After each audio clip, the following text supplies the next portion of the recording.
I went through a horrible breakup at the beginning of this last year, and I thought it was such a lull moment. I was like, this is such a lull in my life. Nothing positive is going to come out of this, but I did some thinking. And it made me realize so much about myself. It made me think about the standards I wanted to set, but it also made me think about how much I fucking hate being single. This shit is so trash. It's so trash. People overhype the fuck out of being single, don't they? Especially the freedom aspect of it. As soon as you're single again, all your friends are like, oh, you can go sleep with whoever you want. No, you can't. No, you can't. No, you couldn't before. Why could you now, all of a sudden? Also, that's not even like an appealing factor of being single to me. I don't like sleeping with a bunch of different people anyways, because I don't like, it's not fun. That's not fun, man. I don't like inconsistent feedback. Bro, my ego can't handle it, dog. I'm too fickle, okay? I need to know where I stand sexually at all times, okay? That's the best part of any long-term relationship. If you've been together long enough, you probably have pretty good sexual chemistry. It's why you stuck around. You like what they like what you like, meshes pretty well. The relationship that I ended earlier this year, that was the best part about it. We stayed together months after we should have, just because we had that sexual chemistry. It's a hard spark to walk away from. It's fun, makes you feel good about yourself. You know, I was getting my ego stroked daily. Like, how the fuck you walk away from that? It's so much fun. I knew with this girl, there was like a certain position I could put her in, and if I hit her with like the right move, just bow, then like, she couldn't handle that. Like, it was too much dick for her. She was like, oh, my stomach. And I'm like, shut up. What, Elmer? It is not in your stomach with your shallow guts. What, Elmer?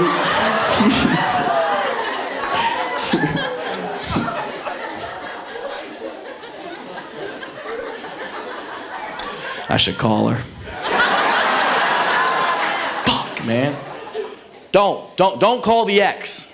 Don't do it. Don't fall for it. Because sexual chemistry will make you ignore all the other red flags, the shit you should be paying attention to. Like my ex and I, we had great sexual chemistry, but our communication was fucking terrible. We could never talk anything out. If there was ever a point that I needed to get across to her, I would just have to like finger her in Morse code or something. I would just have to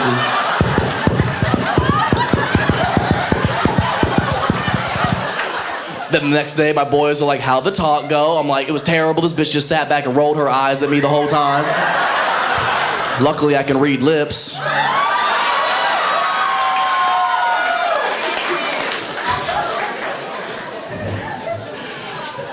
Hate it.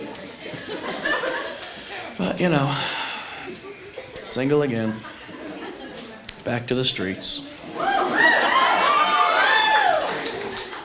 Now I just gotta have sex with all these women. I don't want to do it. I'd rather be in a relationship personally, but somebody had fucking other plans.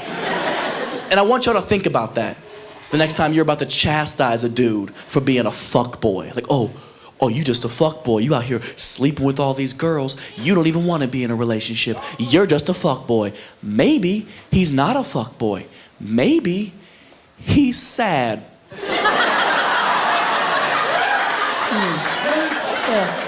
Maybe behind every fuckboy is a man who once loved too much.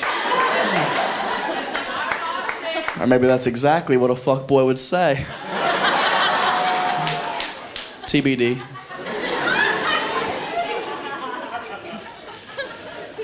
But while I'm single, I'm trying to use this time to be self-reflective, work on myself, think about what are some of the red flags I bring to the table. Is there something I could be working on?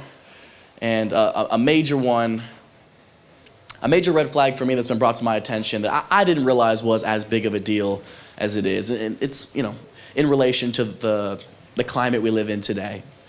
And that red flag is that apparently I'm not very PC.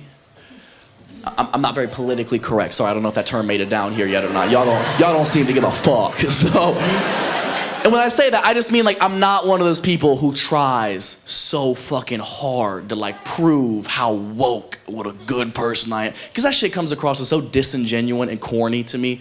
Like you're clearly pandering so hard. You can be a good person without it being your entire fucking personality. You know what I mean? It's so exhausting, man. as long as you know your heart's in the right place, you're doing the best that you can. You don't need to prove yourself on Twitter every fucking day. And obviously, I'm referencing the extremes, these like woke internet warriors or whatever you want to call them, these fucking losers who spend their whole life trying to cancel people on the internet. That shit pisses me off so much because they're ruining a good agenda. Cancel culture is not necessarily a bad thing. I get what they're trying to do is eradicate negativity in the world and get rid of some bad toxic shit, and we do need that. But a lot of that gets lost in translation when they carry it out because they themselves are such bitches, dog. Oh my God, bro. And that drives me insane because I'm on their side. I hate the same shit they hate. Off the top of my mind, I can think of homophobia. Homophobia is a massive pet peeve of mine because it doesn't fucking affect you. Who somebody else loves has nothing to do with you. And it is always the ugliest fucking dude who's the most homophobic, isn't it? The most toothless motherfucker from Corpus Christi. To be on some, I'm not with that gay shit. They're not with you either, bro. Have you met a gay guy? They're handsome. They're in good shape. They can fuck your girl so fast, okay? Be thankful they took a competitor off the board. I hate it so much, man. They're such a pain in the ass. And as you can imagine, you all have the internet. It makes our job incredibly difficult. Nobody's allowed to joke about anything anymore. Everyone wants to complain about every joke ever told. That's so frustrating because, I mean, you guys have been here the whole show. You know I have a pretty fucked up sense of humor. Like, I love dark shit. Like, the darker, the better to me. Like, I love that so much. Well, keep that same energy. Like, I love fucked up stuff, but again, I'm okay making those jokes because I know my heart's in the right place, and even though I acknowledge that that sense of humor isn't for everybody, I'm okay with that because I don't need to impress everybody. The same way you wouldn't try to be friends with everybody, right? You'll find your people as your life progresses. So it's like, yeah, I might get in trouble, or yeah, some people might not like the jokes that I tell, but I'm gonna tell the jokes that I wanna tell, and hopefully my audience will gravitate towards that, and we can all get along and have a fucking cool friendship, you know? And it gets tricky sometimes. I'll do jokes that a lot of people wouldn't want to tell or don't want to listen to sometimes. Like, you know, sometimes I'll do jokes about like trans people because it's funny. Sometimes. Not a disrespectful way. It's never disrespectful. I'm just making light of a situation so we can all laugh rather than be touchy and upset. That's all it is. And this is what's so funny. The energy in the room is exactly what I'm talking about. Subject matter is what triggers people. I haven't even said the joke yet. All I said was trans people, and everybody in here got a tight asshole. Everybody. Not you guys, but everybody else. Everybody else tighten the fuck up. This special is presented by Poppers.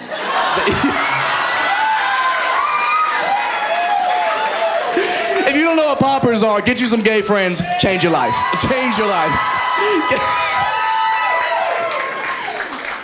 But that's what I'm talking about. All I did was say a trigger word and people are automatically already uncomfortable. You guys are worried about being canceled just being in the room. Like, it's so funny to me. Because the jokes that I tell, they're never disrespectful. They're always with the utmost respect. I never want to hurt anybody's feelings. They're just some jokes, just to say some goofy shit and make the world laugh. That's all. And people will still come up to me after shows saying the same angry rant every time. Just fucking, you cannot make jokes about trans people. So what they're going through is so incomparable, and you can't imagine how hard their life is and the shit that they have to go through. Therefore, you cannot make jokes about trans people. And I hear you. I hear you loud and clear. But the point that you're trying to make is you're saying, I can't make jokes about somebody because of how hard their life is. And you are making very valid points in that I don't know how hard that life is. I imagine it is tremendously harder than my life. I can't imagine how hard that is to go through, and I wish you the best of luck. But at the same time, to retort that argument, you also don't have the hardest life. You know who has life way harder than trans people that we never talk about? People in wheelchairs. Think about it. Comparatively, people in wheelchairs have a much harder life. Do they complain about it? No. We gave them a couple of ramps and kept it pushing. We Look, some people are gonna think this is an insensitive comparison. I think it's a step in the right direction, personally. I think if we want to head towards trans equality, we fucking start with better parking. You know, it's the least we could do. It's the least we could do. I don't know where we'd put them. We can't assign them anything.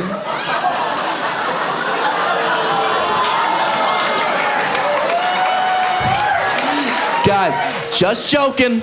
Okay, relax. Hey, look, if you let it be, this can be the most fun part of the show, okay? If you just have fun for the next 15 minutes, we're all gonna laugh at some things that we don't think we're allowed to laugh at. Oh, is it like a naughty thing if I laugh at a joke at a comedy show? Have fun, okay? Do not get sensitive now. Don't fucking sit there and feel like you need to defend the wheelchair community. They can fucking stand up for themselves, okay? God damn it, you guys. Stop being hesitant, okay? Knock it off. People in wheelchairs come to comedy shows all the time. It is incredibly common. And you know what? They are some of the best audience members you could ever ask for. They come, they laugh their asses off. And I'll tell you the reason I believe that to be true. And it's because I think they've gotten themselves to this point of understanding and this positive mindset that no matter the hand you've been dealt in life, no matter how hard things might be for you, if you can learn to find the light in whatever dark situation you're going through, and you can learn to laugh at the things that should make you miserable, including yourself sometimes, that's how you fucking win life. And you are going to be a significantly happier person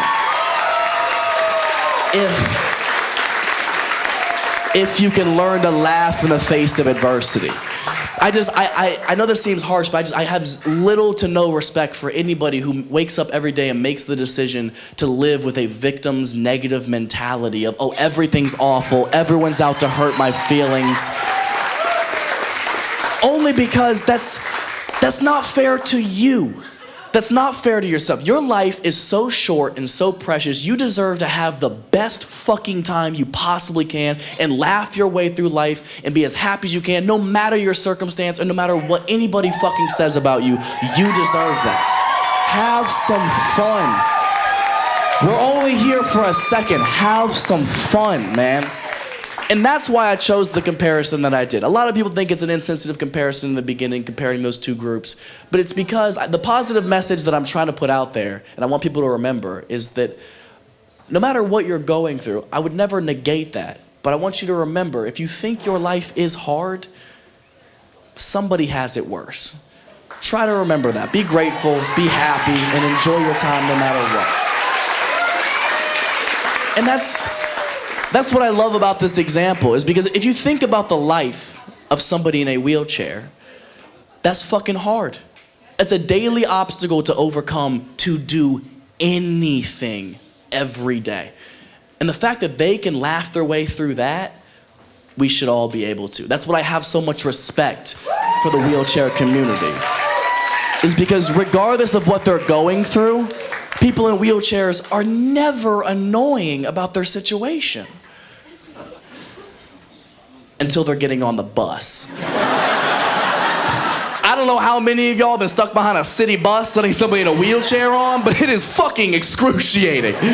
You're behind them trying to make that right turn and they're fucking...